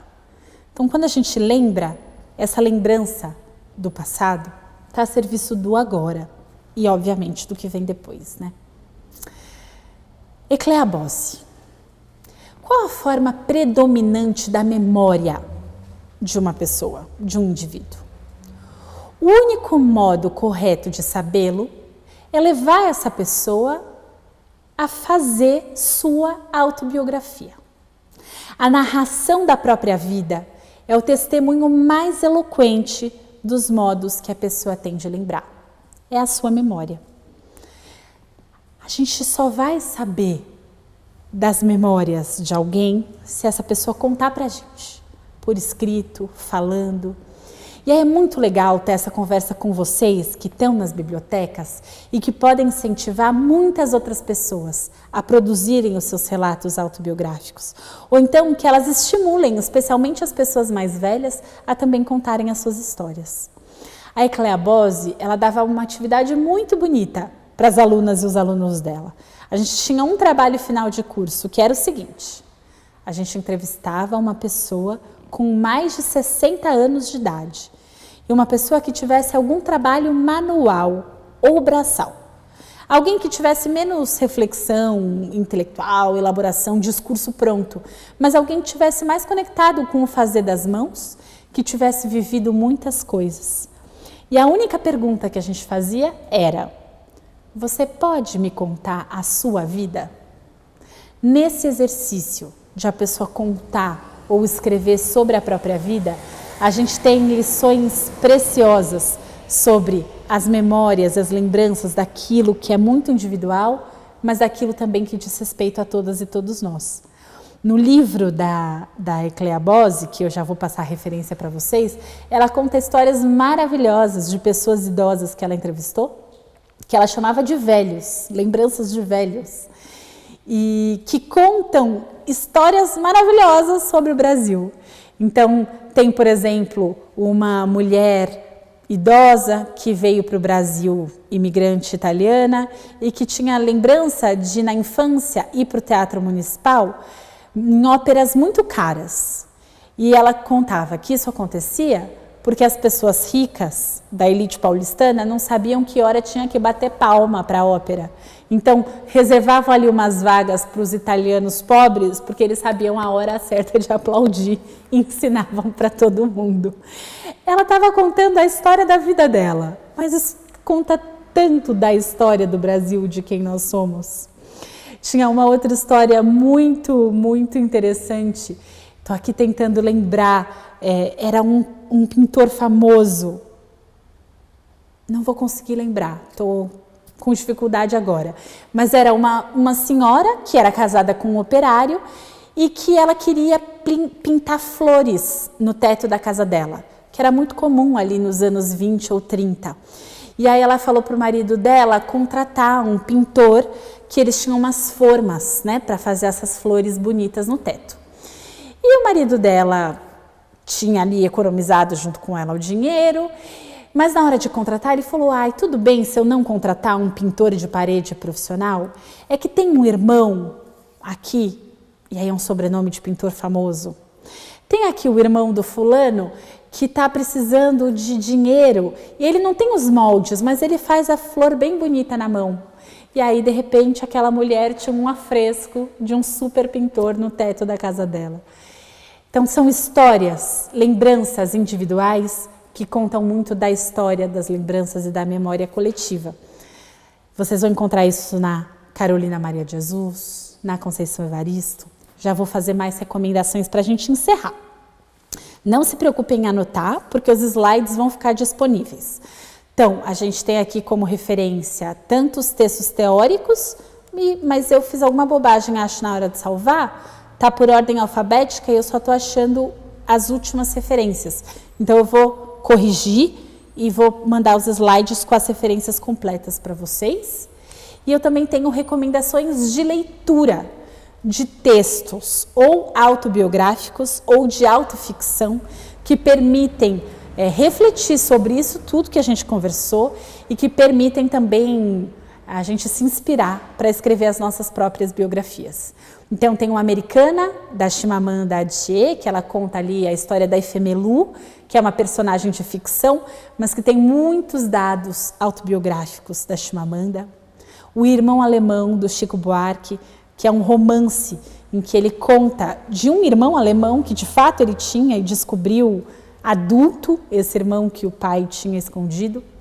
O Parem de Nos Matar, da Cidinha da Silva, é uma coletânea de crônicas em que tem, a partir da visão dessa escritora tão sensível, muitos aspectos para a gente entender a sociedade brasileira e o genocídio da população negra no Brasil.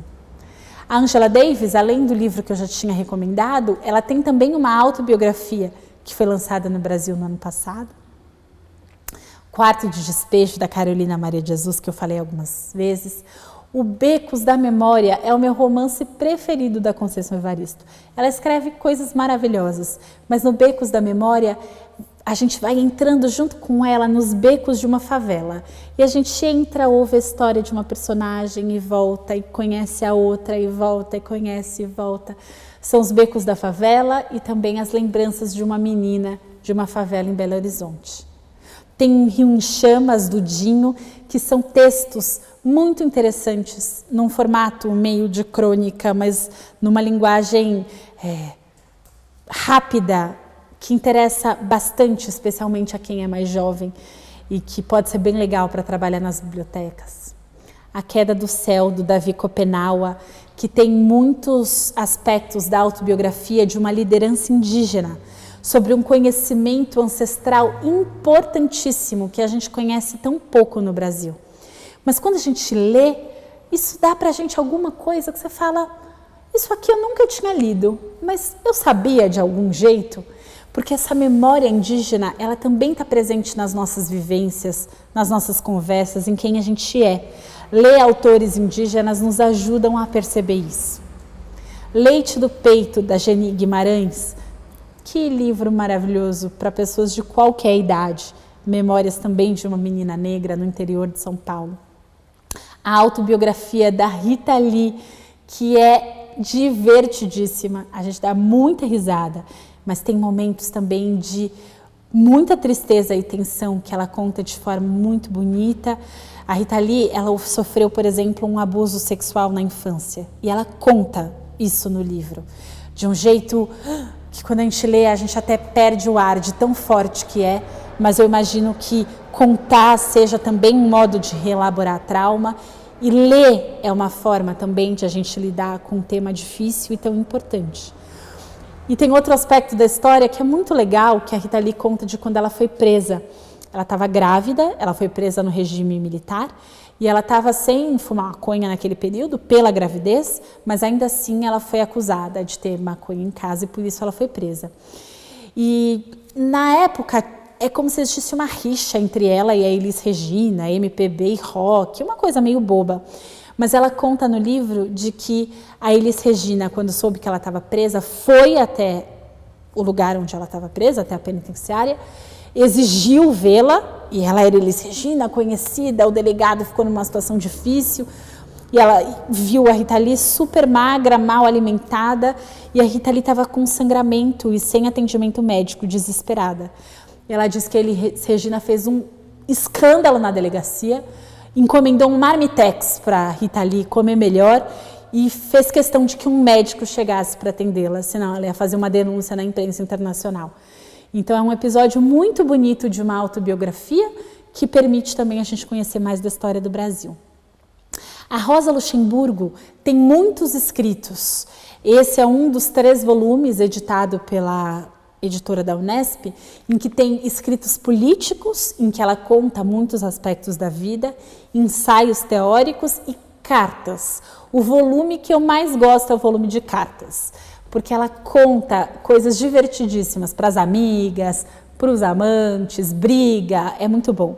Tem uma carta que eu adoro ler em oficinas presenciais, né, nas mais longas, em que ela está escrevendo para o companheiro dela. Imagina, ela é uma revolucionária, uma mulher super importante, né, politicamente engajada, e ela escreve assim para o companheiro dela: mas não é possível, você só pode me escrever sobre política, você não me escreve sobre o que você está sentindo, sobre o amor. E é muito legal ver as múltiplas faces de todo mundo. E a autobiografia permite ver vários aspectos de uma pessoa. Anarquistas, graças a Deus, da Zélia Gattai, que é um livro maravilhoso, que conta ali as memórias de uma infância, que traz muita informação sobre essa imigração italiana, especialmente para São Paulo no começo do século XX. Scholastique Mukasonga, A Mulher dos Pés Descalços, é um livro muito difícil de ler. Ele é pequenininho, curto, mas ela conta sobre o genocídio em Ruanda. É um tema difícil, mas que ela escreve com beleza e poesia, e é um livro que ela dedica à mãe dela, porque a mãe dela dizia que ninguém pode ver a mãe de alguém morta, que quando fosse o dia da mãe morrer, as filhas tinham a obrigação de cobri-la. Mas quando como a mãe morreu numa situação de genocídio, foi impossível cobrir o corpo da mãe. Então, Scholastique escreve esse livro como se fosse uma mortalha para cobrir o corpo da mãe dela. É bonito demais. E nesse momento também, né, de pandemia, em que a gente perde pessoas queridas e muitas vezes a gente não pode ir ao velório, a gente não pode ir ao enterro, não tem tempo para se despedir, é um livro muito bonito para ler. Minha História, da Michelle Obama, uma biografia super bem escrita, com todas as técnicas narrativas. A minha impressão, eu gostei muito do livro, mas a minha impressão é que assim, agora você deve chorar. É tão bem construído, quando você vê, você está chorando na hora que quem escreveu achou que tinha que chorar. Mas é um livro interessante para a gente perceber o poder de uma escrita em primeira pessoa. Foi feita até uma série, né, acho que do Netflix, que tem esse mesmo nome. Onjak, Os da Minha Rua, são textos super curtinhos, também da infância, né, de um garoto angolano contando histórias da rua. Bonito demais. Me lembra bastante o Alan da Rosa, que por algum ato falho eu não coloquei entre as recomendações, mas que eu recomendo aqui oralmente. Na Minha Pele, Lázaro Ramos, uma autobiografia muito interessante também. E se alguém se interessar, o Quando Me Descobri Negra, escrito por mim. Espero que esse momento tenha sido de trocas difícil trocar desse jeito, mas agora eu vou ver as perguntas de vocês e aí a troca vai ficar mais explícita. Espero que tenha sido interessante, que seja um estímulo a vocês escreverem as autobiografias, os relatos autobiográficos de vocês e que vocês também estimulem outras pessoas nas bibliotecas e nos outros lugares a escreverem as nossas histórias, porque elas importam, especialmente das vozes silenciadas, como disse a Grada Quilomba. Eu vou checar aqui no meu celular as perguntas que a Giovana me mandou a partir do que vocês compartilharam com ela. Olha só, adorei ter feito a provocação, porque chegaram várias perguntas de mulheres. Então, eu vou começar de uma pergunta que a Paula Felice de Oliveira fez. Considerando o analfabetismo e o analfabetismo funcional, temos muita dificuldade em tornar essa escrita autobiográfica possível nas comunidades vulneráveis. Pensando no poder da oralidade, você acha que audiolivro, a produção de vídeos possam ser recursos mais possíveis? Que outros recursos você indicaria pensando num equipamento cultural de leitura? Paula, eu te agradeço a sua pergunta. Porque a oralidade tem um papel fundamental. Muito do que se compartilha oralmente, a gente pode escrever? Tem uma outra camada do que se comunica no oral que a escrita não alcança. Eu participei uma vez de um debate muito bonito com a Nega Duda, em que ela falava sobre isso de forma forte. Então, acho que tem várias coisas que dá para fazer. Uma, dá para pensar em gravar vídeos de entrevista e depois transcrever, se a gente quiser esse formato também escrito. Depois ler com a pessoa que contou essa história para ver o que ela percebe de diferente, de igual, se ela quer mudar alguma coisa. Esse é um exercício muito legal. Dá para fazer roda de conversa sem a preocupação com a escrita, que também é muito interessante, muito potente. Dá para fazer os vídeos e deixar no formato do vídeo, maravilhoso, legal. Boa parte do que a gente disse aqui dá para fazer também assim. Mas você me deu a oportunidade de contar uma história do seu Antônio, que foi um aluno de EJA com quem eu convivi, e por causa do seu Antônio eu fui fazer mestrado. Então eu devo o meu caminho de pós-graduação ao seu Antônio. Ele era um senhor de mais de 70 anos de idade, que tocava acordeão super bem, que lia com alguma dificuldade, mas que não escrevia. Ele não escrevia, de jeito nenhum. E na escola tinha até aquele mal-estar, assim, porque como é que seu Antônio não escreve? Já passou tantas vezes pela alfabetização, tantas vezes pelos módulos 1 e 2. Mas seu Antônio não escrevia. O seu Antônio fez um exercício autobiográfico uma vez no computador e ele escreveu de um jeito que ele não conseguia escrever no papel. Então, talvez um estímulo para pessoas pouco escolarizadas seja também ensinar num processador de texto simples a escrever. Isso funcionou com vários alunos de EJA meus.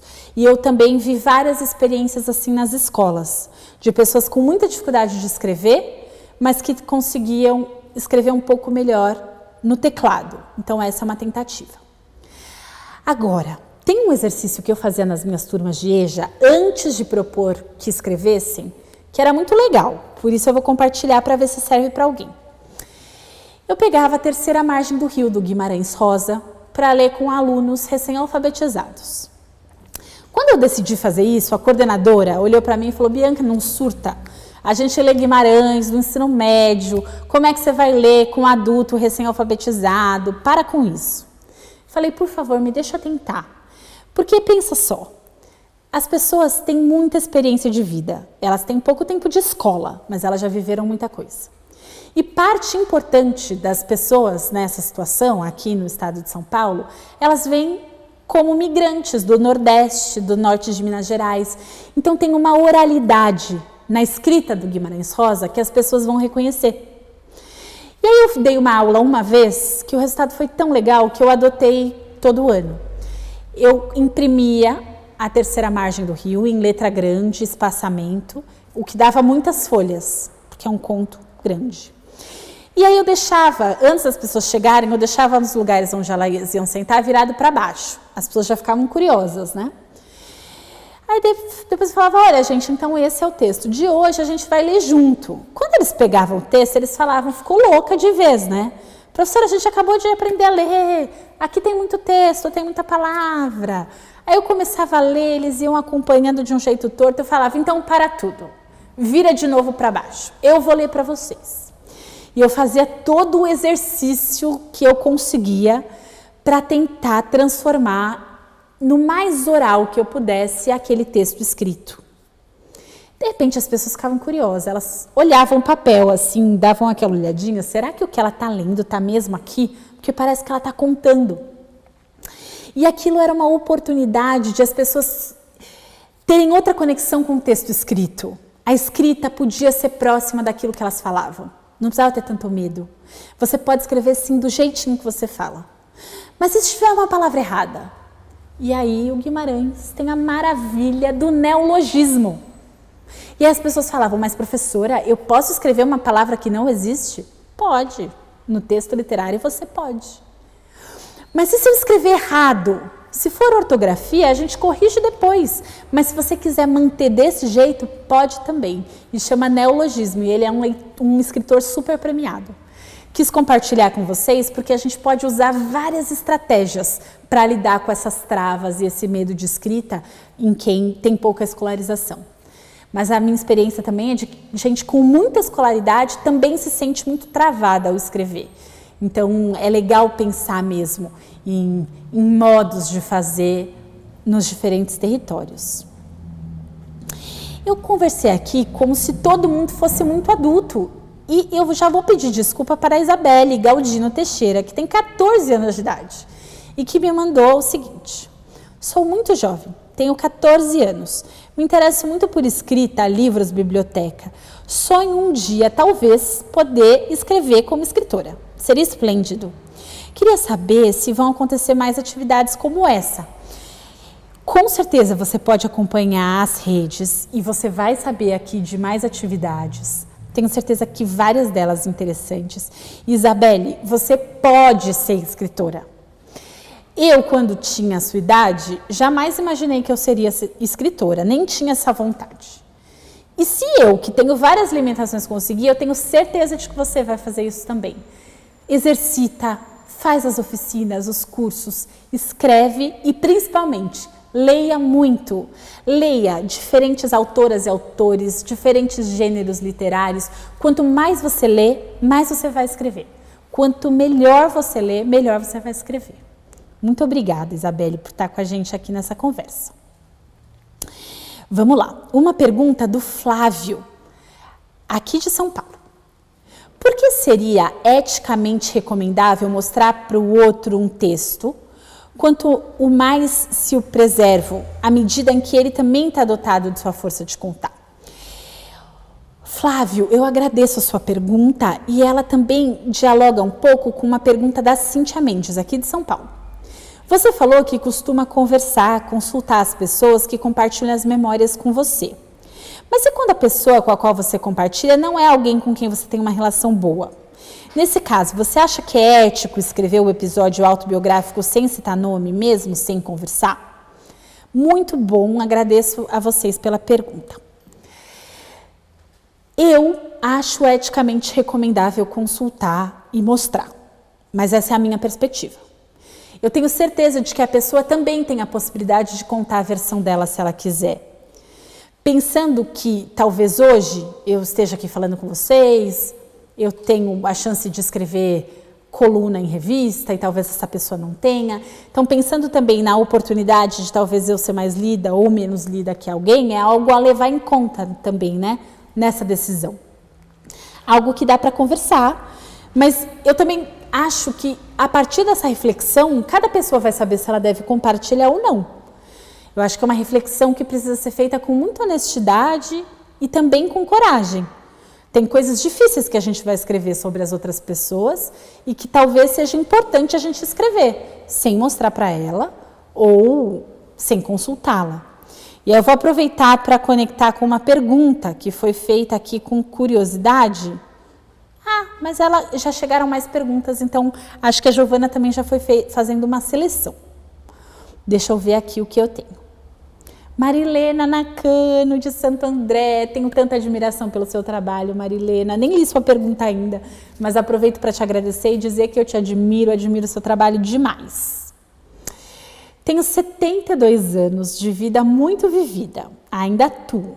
Sou ativista no campo do direito à literatura. Não encontro tempo para escrever a minha biografia. Será que escrever sobre a própria vida não significa também deixar de lado a vida de hoje, viver, né? Marilena, sua danada, olha só. Lógico que você pode interpretar desse jeito e dizer, eu vou viver tudo o que eu quiser viver e não vou gastar esse tempo para contar. Mas a gente também pode pensar nessa escrita da própria vida como uma experiência de vida muito rica, porque a gente vai refletindo sobre aquilo que a gente faz, a gente vai reinterpretando as nossas atitudes, a gente elabora o que não é tão legal, a gente aprimora aquilo que já é bom. Reservar um tempo para escrever sobre você é também um cuidado de você e um cuidado coletivo. Lembra da escrita de si como cuidado de si? Se eu fosse você, eu reservava um tempo para escrever por algumas razões. O primeiro deles, como cuidado de si. Você é muito ativa e cuida dos outros o tempo todo.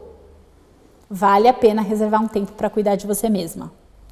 Segundo motivo, para registrar. Tem histórias que só você sabe.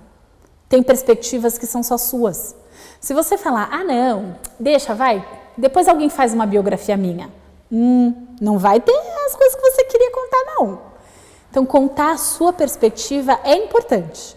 Eu, Bianca, amaria ler a sua biografia, por exemplo. Escreve sua autobiografia para se cuidar, mas também para deixar como registro, como memória, para compartilhar o seu ponto de vista. Eu já tentei argumentar com você mais de uma vez sobre isso, pelo visto não está dando certo. Quem sabe agora. Última pergunta. As outras sumiram para mim, deve ser porque o tempo também sumiu. Raquel Leone, de Ribeirão Preto. Como lidar com o medo de publicar nossos textos e ser prejudicado pelo que escrevemos? Como, por exemplo, ser julgada, criticada. Raquel, pergunta boa, hein? Porque dá medo mesmo. Quando a gente escreve qualquer coisa, é normal que a gente fale, putz, mas eu não escrevo tão bem assim. Tal pessoa escreve melhor. Ou então, e se eu escrever errado? E se a pessoa questionar a minha versão? Vão me julgar, vão me criticar. E vão mesmo. Não dá para eu te dizer, não, se joga, escreve, que ninguém vai te atacar. Isso não é verdade, infelizmente. Mas o que eu te digo é, escrever, lidar com as críticas que façam sentido e ignorar os ataques que não fazem sentido é um processo coletivo muito importante. Porque se a gente quer viver numa sociedade em que todas as pessoas possam se expressar, em que todas as pessoas possam falar, possam contar suas histórias, é importante que a gente faça esse exercício também. Esses livros que eu mostrei, como os livros que eu recomendo, todos os livros que vocês gostam muito de ler, eu tenho certeza que as autoras e os autores também tiveram algum medo. Algum medo as pessoas tiveram. Esse medo de julgamento, esse medo de receber algum tipo de retaliação. Quando a gente escreve sobre temas sensíveis, é muito fácil a gente se aproximar desse medo. Tem gente que se esconde escrevendo sobre coisas difíceis de ser criticadas. Então você escreve sobre um tema assim que dificilmente alguém vai falar mal, ou você escreve sem trazer a sua verdade mais profunda. Porque aquilo que é muito íntimo é melhor eu guardar. Porque se eu colocar para fora, alguém vai me detonar. Às vezes a gente sente isso. Só que esse processo de escavação que o Benjamin traz, o Foucault, quando ele fala da resistência à biopolítica e ao biopoder pelas tecnologias de si, esses autores nos falam que a busca por essa verdade mais profunda é o que importa. Eles falam da parrésia, que essa tentativa, Foucault fala da parrésia, essa busca por uma verdade muito profunda, que precisa ter muita coragem de fazer. E essa coragem, ela te deixa mais forte. Quando você vence esse medo e faz assim mesmo, isso te fortalece, fortalece a sua voz e fortalece essa sociedade que precisa respeitar o direito de todo mundo se expressar. Isso não significa atacar as pessoas. Liberdade de expressão é sair fazendo ameaça de morte. Não, isso não é liberdade de expressão.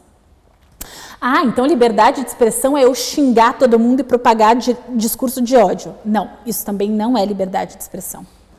Mas escrever a história da sua vida, com a sua verdade, com a sua coragem, é liberdade de expressão. E a gente precisa fazer isso para vencer os nossos medos e para a gente construir um ambiente democrático em que todas as pessoas sejam livres para escrever, para contar e para viver. Em última instância, esse nosso medo de escrever é um medo de viver em ambientes inseguros e de muito julgamento. Para que a gente consiga construir uma sociedade de liberdade, a gente precisa também fazer o exercício de vencer os nossos medos e de experimentar essa liberdade pela escrita. E a escrita de si é uma ferramenta para isso. Uma ferramenta muito importante que eu espero que você possa usar. Eu tenho tentado usar, tenho sido atacada. Alguém tinha perguntado do presidente da República, que citou meu nome numa live. Citou. É muito agressivo uma pessoa citar o seu nome te acusando de escrever uma notícia falsa. É violento, é liberdade, é atacar a liberdade de expressão, é atacar pessoalmente, é num momento de milícias virtuais infernizando a vida das pessoas, expor alguém que é mais frágil que você. Eu, obviamente, sou muito mais frágil que o presidente da República. Ele falar o meu nome numa live é uma violência muito perversa, mas não é por isso que eu vou deixar de escrever. Pelo contrário, eu sigo escrevendo e dizendo que quanto mais a gente escrever a busca da verdade, mais isso nos fortalece para uma sociedade democrática em que todas as pessoas possam viver. Foi um prazer imenso estar com vocês aqui. Muito obrigada. Espero que a gente continue pelas redes, pela vida. Eu vou gostar muito de ler os textos que vocês mandarem por e-mail. Muito obrigada, gente. Eu gostaria de agradecer mais uma vez a participação de todos, em nome da SP Leituras e da Secretaria de Cultura e Economia Criativa do Estado de São Paulo. Foi um prazer imenso ter vocês aqui conosco e só reforçando algumas mensagens que a Bianca já antecipou. Todos os textos que vocês mandaram vão ser compilados para ser enviados para a Bianca e depois, posteriormente, para ser compartilhado com todos os participantes. O vídeo de hoje vai ser editado e postado no YouTube do CISEB, que é youtube.com/CISEBSP. O slide, por si só, vai ser enviado para todos os participantes por e-mail, em formato PDF, tá bom? Muito obrigado, sintam-se abraçados e até a próxima.